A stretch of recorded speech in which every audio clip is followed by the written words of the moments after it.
Hola, ¿cómo están todas y todos? Bienvenidos a MedVet Emergencias, un podcast de la Escuela de Medicina Veterinaria de la Pontificia Universidad Católica de Chile. Mi nombre es Alonso Seller, soy profesor de la Escuela Veterinaria UC y nos encontramos en esta temporada de internados 2025 con las estudiantes del internado de pequeños animales, específicamente de la rotación de emergencia y paciente crítico. Hoy día nos encontramos con Isidora Plaza, con Javiera Contreras y con Natalia Arribillaga. ¿Cómo les ha ido en su internado de pequeños animales en estas rotaciones que llevan? Muy bien.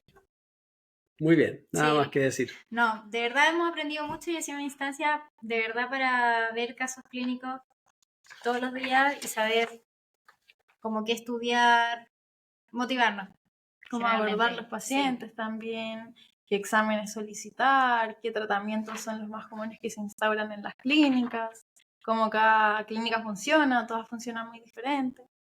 Y aprender a lidiar también con eso, que cada clínica funciona diferente y a veces no hacen las cosas que nosotros podríamos haber pensado que se hacían y después llegar a consultarlas, también es un aprendizaje grande. Muy bien. Y ha sido significativo el internado que están terminando. Estamos a 2 días, 3 días de que termine su internado de su rotación de emergencia y paciente crítico de un mes de duración. ¿Les ha servido esta rotación específica? Sí, de hecho me encanta esta rotación personalmente porque en la clínica veterinaria generalmente los tutores no se dan cuenta cuando sus animales están enfermos y generalmente llegan a emergencia. Llegan en una última instancia bastante descompensados, pueden llegar con signos ya más críticos y es importante también saber abordarlos, saber cómo reaccionar ante estos casos y darle el mejor abordaje posible y un tratamiento. Perfecto. ¿De qué vamos a hablar el día de hoy? Hoy vamos a hablar de intoxicación con rodenticidas en pequeños animales. Intoxicaciones con rodenticidas. Oye, yo siempre tengo una pregunta.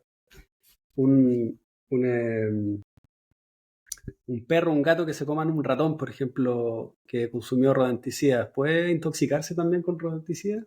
La intoxicación secundaria, la ingesta de ratones que estén envenenados por rodenticidas es muy poco frecuente en perros y gatos, pero tampoco la descartaríamos.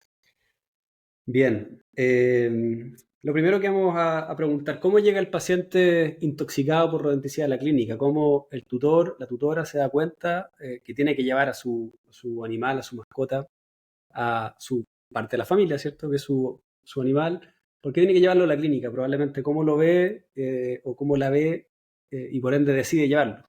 El paciente que llega intoxicado por rodenticidas va a tener signos bastante inespecíficos, como letargo, anorexia, palidez, presenta un esfuerzo ventilatorio. Los perros presentan una variabilidad de signos al examen clínico, que estos incluyen shock, taquicardia, pulsos débiles, palidez, aumento de la frecuencia respiratoria, hematomas subcutáneos, y es esencial diferenciar la intoxicación por rodenticidas anticoagulantes de otras coagulopatías que también pueden presentar los pequeños animales. ¿Y por qué ocurre la intoxicación? O sea, ¿por qué ocurre todos estos cuadros que ustedes nos están mencionando acá? Cuando un animal consume un rodenticida, por ejemplo. Bueno, porque los rodenticidas antagonizan una enzima hepática, que es la epoksidorreductasa, que sirve para reactivar la vitamina K. Y la vitamina K es fundamental para activar los factores de la coagulación, especialmente los 2, 7, 9 y 10. Entonces, si se antagoniza la vitamina K, va a dejar de activarse los factores de coagulación, se van a empezar a agotar y van a empezar los signos clínicos que ya se mencionaron. Perfecto. Y cuando un perro o un gato consume un rodenticida, ¿empieza a no coagular de inmediato? ¿Los signos clínicos parten de inmediato o tienen un delay, digamos? Hay un delay, se dice que el peak es a las 72 horas desde el consumo de rodenticidas. Igual el rango de tiempo de la aparición de signos de 3 a 5 días. Y eso es muy importante porque a veces hay tutoras que dicen mi animal consumió un rodenticida, pero no le pasó nada, está bien, y no lo llevan a la clínica y efectivamente, como decía Natalia, llega cuando ya está descompensado 2 días después, en vez de haberlo llevado de manera temprana, ¿cierto? ¿Qué preguntas podríamos hacer a un tutor o una tutora que sean relevantes para tratar de enfocar nuestro diagnóstico y poder definir si son o no rodenticidas los que están afectando al animal? Bueno, Generalmente el tutor va a llevar al paciente cuando ya tenga signos clínicos. Y estos pueden ser, por ejemplo, coagulopatía, choque hemorrágico, disnea, hemoptisis, taquicardia, palidez de las mucosas también, mala calidad en el pulso, taquipnea, alteración del estado mental. Y son razones que pueden pasar por distintas causas. Entonces podríamos partir preguntándole desde cuándo partieron estos signos. También, corte, ¿esto lo puede cortar o no? No, no se puede cortar. Ya, desde cuándo partieron estos signos. También si ha notado alteraciones en su comportamiento, por ejemplo, si vive en un patio, vive en un departamento, este perro sale a pasear, en el paseo vio que ingirió algo, también si tiene enfermedades de base. Porque, También, por ejemplo, hay personas que usan rodenticidas en su casa para el control de plagas. Preguntarle si esta persona tiene, si maneja quizás en algún mueble de la casa a la que el animal haya podido tener acceso, si lo vio, si hay algún otro riesgo, por ejemplo, si es que compró recientemente. Eso también nos podría dar indicios de si hubo un consumo de rodenticidas. Sí. Perfecto. Muy bien. Efectivamente, normalmente los animales que llegan por haber consumido rodenticida son animales de tipo más outdoor, son animales de parcela, o que tanto los tutores en sus casas como los vecinos, ¿cierto?, utilizan rodenticida. Entonces, esa información es relevante. Muchas veces el tutor la verdad que no sabe porque el animal es de parcela y no tiene idea si pasa más allá, si cruza el cerco hacia la otra parcela. Pero eso ya nos da indicio que es probable que hayan y que se controlen en las cercanías de su hogar. Distinto seguramente a un perro indoor que sale solamente de paseo con correa o con bozal y que es improbable que haya consumido, ¿cierto? Entonces esas preguntas son bastante importantes para tratar de orientar el diagnóstico. ¿Cuáles serían algunos diagnósticos diferenciales a la intoxicación con rodenticidas? Yo creo que algunos diagnósticos diferenciales serían una trombocitopenia inmunomediada, aunque en este caso se verían más petequias que hematomas. También podría ser hemofilia, que afecta al factor de la coagulación 7 y 8. ¿Alguno más? Que dependiendo igual de los signos, porque son bastante inespecíficos, entonces también podríamos pensar en otras cosas. Si llega un animal letárgico, con disnea, podríamos también pensar en alguna patología respiratoria. Por supuesto. Muy bien, o una ocupación pleural, ¿cierto? También, efectivamente, hay otros diagnósticos diferenciales más. ¿Cuáles son los exámenes complementarios que podríamos hacerle a este animal para enfocar nuestro diagnóstico?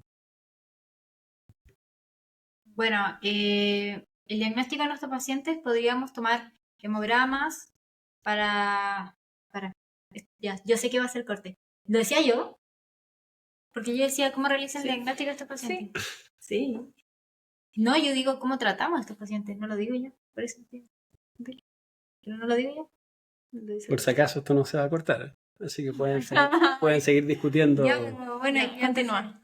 Ya, es que después me decía que le quito el espacio. Bueno, el diagnóstico paciente, rodenticida, canático. Ay, es que ando loca hoy día, le juro, como que no puedo hablar. Ya, los exámenes complementarios. ¿Qué exámenes complementarios hacemos a este paciente? Hemograma. Hemograma, hay que ver el número de plaquetas para ver si tiene, hay que ver con ese lado. Panel de coagulación. También es importante solicitar ecografía abdominal, ya que otro signo que podemos ver en estos pacientes es que presenten una hemorragia secundaria a este rodenticida. Esta puede ocurrir en cualquier sitio y se ha informado que causa hemorragia en la cavidad corporal, puede generar hemorragia gástrica, uterina, hemorragia en las vías respiratorias superiores, en el pericardio, en algunas articulaciones e incluso en los ojos. Entonces, también sería importante realizar una ecografía abdominal, un examen clínico completo, pero eso sería, por ejemplo, entre los exámenes complementarios. Perfecto. ¿Qué hallazgos podríamos encontrar en el hemograma? En el hemograma podríamos encontrar trombocitopenia, Muy más bien. que nada por la ocupación de las plaquetas debido a esta alteración de la hemostasia del paciente. Perfecto. Y depende también del nivel de hemorragia, probablemente pueda también haber un hematocrito bajo, ¿cierto? Eso va a depender de cuánta sangre ha perdido o no, ¿cierto? Es un animal que está tratando de coagular y por lo tanto lo más probable es que va a ocupar muchas plaquetas, va a ocupar factores de coagulación que ya además están alterados, ¿sí? Y los que no están alterados los va a estar gastando y ocupando, y también puede consecuentemente perder mucha sangre. Entonces podemos ver desde pérdida de un componente sanguíneo hasta pérdida de toda la sangre, ¿cierto? Va a depender de cuán crónica sea, si llegó tempranamente, si ya está más descompensado, pero podemos estar en distintos estadios obviamente, de pérdida de sangre, ¿cierto? Sí, de hecho en el panel de coagulación también veríamos los tiempos de coagulación prolongados. De hecho, hasta podría salir que es anticoagulable la muestra. Pero igual hay que tener ojo porque si, por ejemplo, el tutor vio que ingirió este rodenticida y le tomamos la muestra en ese mismo momento, probablemente nos salgan alterado el panel de coagulación. Entonces Perfecto. no hay que descartarlo si es que sale un panel de coagulación normal. Perfecto.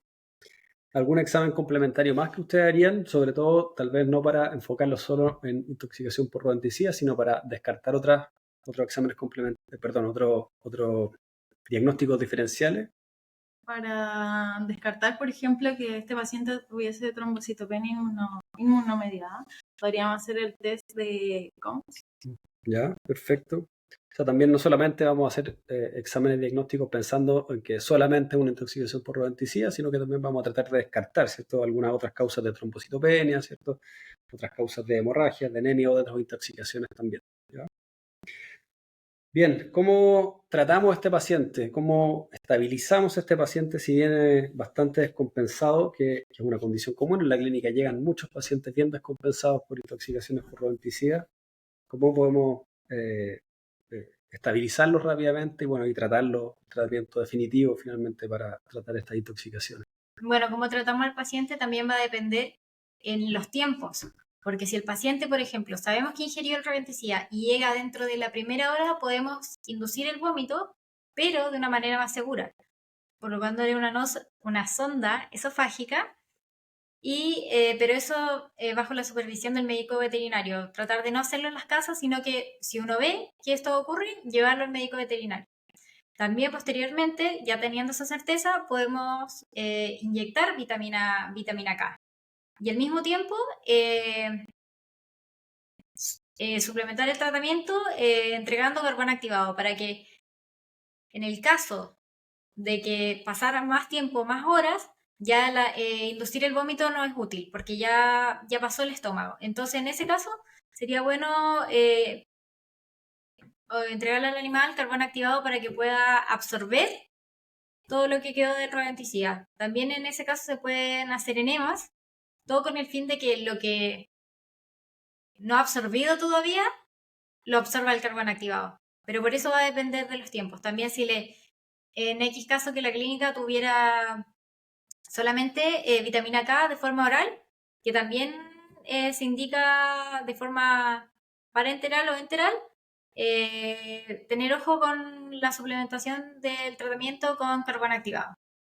Bien, entonces si nosotros tenemos evidencia que nuestra mascota, nuestro perro, consumió un rodenticida y lo vimos consumir, por ejemplo, lo vimos jugando con un cebo donde eventualmente hay rodenticida, lo mejor es llevarlo tempranamente. Probablemente el abordaje sería primero, ¿cierto?, hacer un lavado gástrico seguramente para vaciar el estómago, luego un carbón activado que se pueda unir, ¿cierto?, al rodenticida en el tubo digestivo antes de ser absorbido, y un enema. Todo eso lo que busca es como limpiar el tubo digestivo y que se absorba lo menos posible, ¿cierto? Sí. Esa es la estrategia de que no siga absorbiéndose lo que todavía está en el tubo digestivo, que conceptualmente lo que está en el tubo digestivo no está dentro, ¿cierto?, del sistema, todavía no ha pasado a circulación. Y por otro lado, la inyección de vitamina K va a contrarrestar los efectos de lo que ya se absorbió. Entonces ahí tenemos dos pilares: uno, que no se siga absorbiendo, y otro, tratar lo que ya se absorbió, ¿cierto? Sí. Ahora, eso va a funcionar en la medida que el animal llegue el lavado gástrico y el carbón activado y el enema, la medida que vimos que el animal consumió. Distinto al caso que el animal llega por signos clínicos a las 48 horas, por ejemplo, ya no hay nada que hacer respecto a eso, está todo absorbido, y ahí los pilares del tratamiento son otros, ¿cierto? Sí, y el tratamiento no es como que le inyecten solamente una vez vitamina K, sino que es un tratamiento que dura días y ahí depende de cada caso, indique el médico veterinario. Pero en un paciente también, por ejemplo, que ya consumió el rodenticida, llega 3 a 5 días después del consumo, que llega con una clínica mucho más alterada, también veríamos el panel de coagulación prolongado. Veríamos quizás alteración en la línea roja, podríamos ver una anemia, también podríamos ver trombocitopenia. Es recomendable y de hecho aumenta la sobrevida de los pacientes si se hace una transfusión. Esta transfusión puede ser de sangre entera o de plasma congelado, dependiendo también qué es lo que requiera este paciente. Y como decía mi compañera, el tratamiento de estos pacientes igual es largo. La vitamina K se debe administrar al menos un mes post la ingesta del rodenticida. Bien, también estos pacientes vienen normalmente con disneas muy marcadas, ¿cierto? Con alteraciones compensatorias respiratorias y también debemos tratarlas porque muchos de ellos llegan desaturando, con mucho esfuerzo ventilatorio y con mucha angustia. Un paciente que le cuesta mucho, que necesita respirar, ¿cierto? Y incorporar aire. En este caso no hay un efecto mecánico, sino que hay un efecto de transporte y disponibilidad de oxígeno, por lo tanto el paciente no es que le cueste tanto respirar, pero sí viene con una disnea importante, normalmente con esfuerzo ventilatorio por tratar de incorporar más aire, ¿cierto? Entonces también debemos tratar eso, ¿cierto? Sabemos que tenemos probablemente poco hematocrito en circulación y la manera de mejorar el intercambio gaseoso con poco hematocrito en circulación es aumentando la FiO2, ¿cierto? Entonces tratar de mejorar la técnica respiratoria que podamos con oxigenoterapia, con la mejor técnica que podamos con oxigenoterapia, y si así todo no mejora la saturación, probablemente incluso este paciente podamos sedarlo y intubarlo. Eso va a depender de en cuánto esté su oximetría, ¿cierto? Si un paciente que ya llega, además de las mucosas pálidas, lo que tiene circulando tiene muy poco oxígeno, ¿cierto? Llega pálido, blanco entero, a veces cianótico. Necesitamos mejorar también su oxigenación. Hay un paciente que probablemente le pongamos oxígeno apenas llega con una disnea importante y que a veces tengamos que incluso llegar a sedar o poner una cánula de alto flujo o el dispositivo que tengamos que podamos aportar la mayor FiO2, ¿cierto? Para mejorar también ese proceso.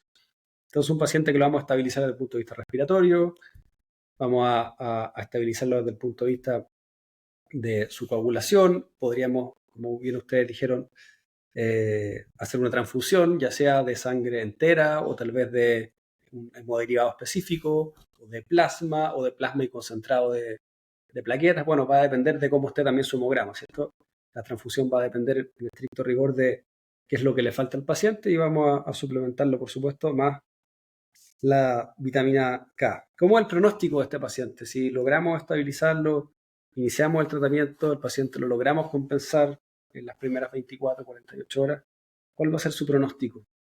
El pronóstico es bueno. De hecho, se reporta que es entre el 83 al 87% y este va a aumentar si se realiza una transfusión. Realmente va a depender mucho en qué momento empecemos el tratamiento del paciente, pero en general tiene una buena sobrevida. Una buena sobrevida. ¿Algo más que quieran aportar respecto a... ¿Son comunes que lleguen a la clínica diaria animales con intoxicaciones por rodenticidas? Sí, es bastante común. Las personas no siempre saben que su perro o gato tuvo contacto con rodenticida, pero es un motivo de consulta frecuente en la clínica diaria, ya que estos son utilizados para el control de plaga en diversos lugares, en todas partes los usan. Es uno de los métodos más utilizados para el control de ratones, por ejemplo. Por lo que si tienes mascotas, te recomendamos tener mucho cuidado con su uso. Si es que tú lo usas en tu casa y tienes animales, también tener precaución, no dejarlos en lugares donde los animales puedan acceder a ellos. Y si los sacas a pasear por lugares donde tú sabes que podrían haber rodenticidas, también tener mucha precaución de que no los vayan a ingerir. Muy buenas medidas de prevención. Efectivamente, parte de lo que también vemos en este podcast es cómo poder prevenir, ¿cierto? Ojalá evitar que nuestras mascotas, nuestros animales, parte de nuestras familias, lleguen a la clínica y si es que lleguen lo más temprano posible y que por supuesto que los veterinarios tengamos la posibilidad real de salvarlos y no lleguen descompensados cuando ya hay poco que hacer. Me salió muy natural este podcast, con mucha naturalidad, con mucha experiencia en redes sociales, parece. Muy bien, muchas felicitaciones. Bien, les quedan 2 o 3 días para terminar su rotación de emergencia y paciente crítico. Yo la felicito también por su desempeño, por su motivación. Espero que le haya sido significativo y espero también que les pueda ir muy bien. Les quedan algunos casos clínicos y algunas evaluaciones que terminar durante estos días. Y me parece que después viene su rotación de cirugía, si no me equivoco. Sí. Tienen 12 semanas de cirugía. Y espero también que les vaya muy bien, por supuesto, en su rotación de cirugía y durante todo el año que les queda terminar su internado de pequeños animales. MedVet Emergencias es un podcast de la Escuela de Medicina Veterinaria de la Universidad Católica de Chile. En la temporada de internado 2025, hoy día hablamos de las intoxicaciones por rodenticidas con las internas Isidora Plaza, Javiera Contreras y Natalia Arribillaga. Muchas gracias por haber participado. Gracias a usted. Nos vemos en una próxima instancia. Que les vaya muy bien. Chao. Chao.